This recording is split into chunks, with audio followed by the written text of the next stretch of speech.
안녕하세요. 북유럽 연구소가 전하는 2023년 7주차 소식입니다. 오늘은 좀 재미있는 이야기를 준비해 보았는데요. 어떻게 하면 스웨덴 사람들을 화나게 할 수 있을까? 이렇게 하면 스웨덴 사람들이 진짜 열받는다. 이런 내용을 준비해 보았습니다. 지난해 스웨덴이 나토에 가입을 하겠다고 선언했잖아요. 북대서양 조약기구인 나토의 신규 회원국이 되려면 기존 회원국 전원의 찬성이 필요합니다. 1, 2차 세계대전을 다 거치면서도 중립국으로 남아있던 스웨덴이 나토에 가입을 하겠다고 하자 대부분의 회원국은 스웨덴을 반기며 바로 승인 의사를 비쳤습니다. 분담금 납부도 확실한 데다가 전투기 제조 능력을 비롯해 군사 능력도 뛰어나고 나토의 가상 적국인 러시아와 가까운 위치에 있는 스웨덴이 가입하면 나토의 방어력이 상승할 것이기 때문입니다. 한편 모든 나라가 두 팔 벌려 환영하는 가운데 반대를 하고 나선 나라가 있었으니 바로 튀르키예입니다. 스웨덴이 튀르키예에서 독립해 국가를 세우겠다고 선언한 쿠르드 민족에게 호의적인 데다가 관련 인사의 망명을 받아주어서 오랫동안 스웨덴이 쿠르드 독립단체인 PKK의 주요 활동 무대가 되었기 때문입니다. 그래서 지난달 스웨덴의 과격분자들은 튀르키예가 스웨덴의 나토 가입을 반대하는데 항의하는 의미로 스톡홀름의 터키 대사관 앞에서 코란을 태우는 시위를 벌였고요. 그러자 얼마 전에는 이스탄불의 스웨덴 영사관 앞에서 수백 명이 모여 스웨덴 국기를 태우는 시위가 있었습니다. 물론 이런 상황이지만 지난주 튀르키예와 시리아의 지진이 발생하자 스웨덴은 발빠르게 구조대와 지원금을 보내긴 했습니다. 한편 스웨덴 국기를 태운 데 대한 스웨덴의 반응은 어떨까요? 뜨뜻미지근합니다. 왜냐하면 과거부터 이어온 스웨덴의 적극적인 중립 외교 덕분에 이런 일이 자주 있어서 그런지 자국의 국기를 태운 데 대한 분노는 별로 찾아보기 어려웠고 대신 좀 의외의 반응인데 소셜미디어를 통해서 스웨덴 사람들 사이에 토론이 벌어졌습니다. 국기 같은 거 태우지 말고 어떻게 하면 진짜 스웨덴 사람들이 화가 날까? 스웨덴 사람들을 진짜 열받게 하려면 어떻게 해야 하는가? 다른 사람들이 우리나라에 와서 이렇게 하면 정말 화가 날 것 같다. 이렇게 하면 정말 모욕감을 느낄 것 같다. 이런 토론이 벌어졌는데요. 그럼 어떻게 하면 스웨덴 사람들이 화가 날까요? 스웨덴 사람들의 답을 모아보았습니다. 스웨덴에 와서 새치기를 한다.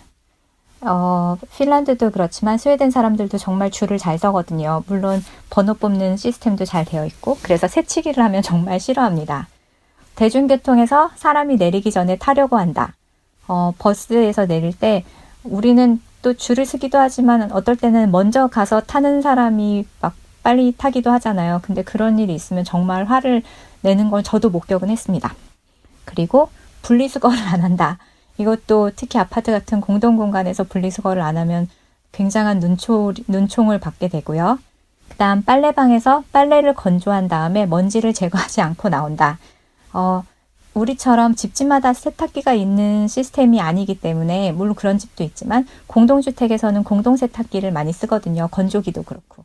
그래서 다음 사람을 위해서 이걸 제거해 놓고 나와야 되는데 먼지 같은 거 제거하지 않고 나오면 화가 많이 난다고 합니다. 북유럽의 대표 도시는 코펜하겐이라고 한다. 이 나라 덴마크, 스웨덴, 노르웨이 사이에는 은근한 경쟁심이 있기 때문에 스톡홀름이 항상 가장 아름다운 도시라고 여기선 그러는데 코펜하겐이라고 하면 화가 난다고 합니다. 이케아가 미국 회사라고 한다. 볼보가 별로라고 한다. 여전히 볼보가 스웨덴 차가 아니고 중국 차라고도 하지만 디자인은 스웨덴에서 하고 있어서 그런지 그런 말을 들으면 화가 난다고 하네요. 집에 초대를 받았는데 신발을 신고 들어간다. 네, 여기는 땅이 질척질척할 때도 많고 눈도 많고 신발도 무겁고 그래서 집에서는 꼭 신발 벗고 들어가는 시스템입니다. 집에를 초대해놓고 커피를 안 준다. 자기들은 밥을 안 주면서 또 커피를 안 주면 화가 난다고 하네요. 하긴 가면 항상 우리가 물 내오듯이 커피를 내오기는 합니다. 식당에서 여럿이 음식을 먹은 후에 각자 먹은 대로 계산하지 않고 사람 수대로 나눈다. 만약에 우리가 4만 원이 나왔다. 그럼 2만 원, 2만 원, 10만 원이 나왔다. 그러면 5명이 2만 원씩 이런 게 아니라 각자 자기가 먹은 만큼대로 계산을 합니다. 그래서 나는 이거랑 이거 먹었으니까 뭐 24,000원 낼게 이런 식으로 해서 나중에 총액을 채우는 방식이고, 그래서 우리 무슨 페이 이런 것처럼 거기서 쓰는 스위시라는 게 있는데 거기도 그런 식으로 계산을 하는 기능이 있습니다. 또 하나 또 화가 나게 하는 건 뇌물을 준다. 나를 어떻게 보고 이렇게 하면서 굉장히 화를 낸다고 해요. 이거는 지난번에 보니까 그런 북유럽 관련한 영화 이런 데서도 미국 사람이 이제 노르웨이 와서 뇌물을 주니까 그 사람이 무척 화를 내는 그런 장면이 있기도 했습니다. 모임에서 일부에게만 특별 대우를 한다. 여기서는 특별 대우가 거의 알러지 반응처럼 굉장히 민감해서 뭐 어떻게 보면은 이게 뭐라 그럴까 역차별이라는 생각이 들 때도 있는데, 우리한테는 뭐 나이가 많거나 아니면은 무언가를 성취했거나 이런 사람한테는 특별 대우를 하는 게 당연하다고 생각하는 문화가 한국에는 좀 있는 것 같은데, 스웨덴에서는 어떻든 간에 특별 대우를 한다는 거, 어떤 지위를 갖고 있는 사람한테 특별 대우를 한다는 건 굉장히 뭔가 안 좋아하는 것 같습니다. 여자가 이런 일을 어떻게 해? 힘든 일은 남자가 해야지. 이런 식의 성차별 발언을 한다. 이거는 굉장한 눈총을 받을 것이고 직접 말을 들을 수도 있는 내용이고요. 또 싫어하는 말이 너 정말 하얗다 이렇게 칭찬하면 싫어합니다. 거기서는 구릿빛, 캐러멜 색깔 피부를 아름답다고 생각하기 때문에, 또 이렇게 여름에 휴가를 가서 태닝을 하고 온 게 부의 상징처럼 느껴지기 때문에 건강의 상징이기도 하고, 그래서 하얗다고 칭찬을 하면 와, 너 핏줄 파랗게 나왔다 이런 얘기하면 굉장히 싫어합니다. 트럼프 지지자라고 하면 아마 그 다음번부터 파티에 초대받지 못할 수도 있습니다. 그리고 스웨덴에서 좋아하는 스포츠 중에 하키. 그래서 하키는 러시아가 최고지, 캐나다가 최고지 이런 말 하면 별로 안 좋아하고요. 미트볼은 핀란드 음식이라고 한다. 미트볼은 서로 북유럽 각국에서 자기네 나라의 전통 음식이라고 하는데, 어원을 따지면은 원조를 따지면 터키라는 말이 있는데요. 튀르키예라는 말이 있는데, 어떻든 스웨덴 사람들은 자기네 거라고 주장을 하고 있고, 그래서 이케아에서도 판다고 하기 때문에 미트볼이 다른 나라 음식이라고 하면 싫어한다고 합니다. 계피빵도 마찬가지고요. 스웨덴을 사회주의 국가라고 한다.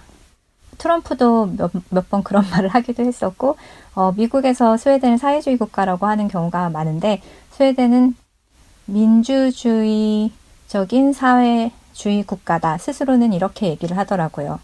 그리고 또 마지막으로 화가 나게 하는 방법은 스위스랑 헷갈린다. 이게 굉장히 이런 경우가 많대요. 나 거기 가봤어, 스웨덴 이러면서 스위스 얘기를 하고 하이디 물어보고 이러면 굉장히 싫어한다고 합니다.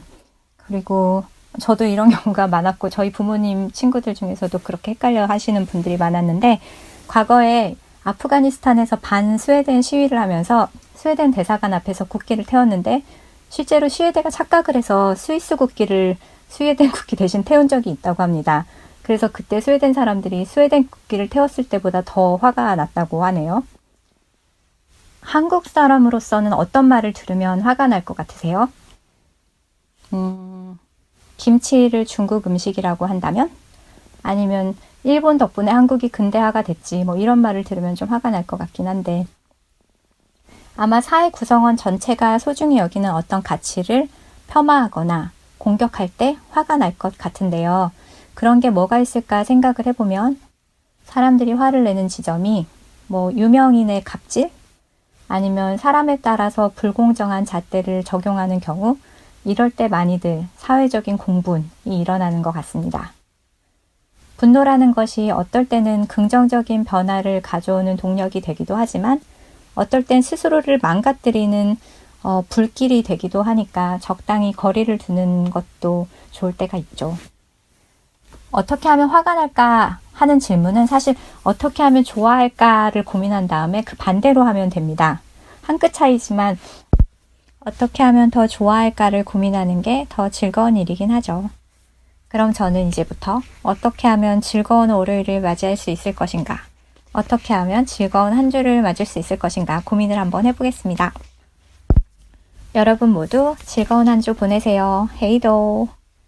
더 많은 뉴스는 북유럽 연구소 브런치를 보시거나 페이스북을 참조하세요.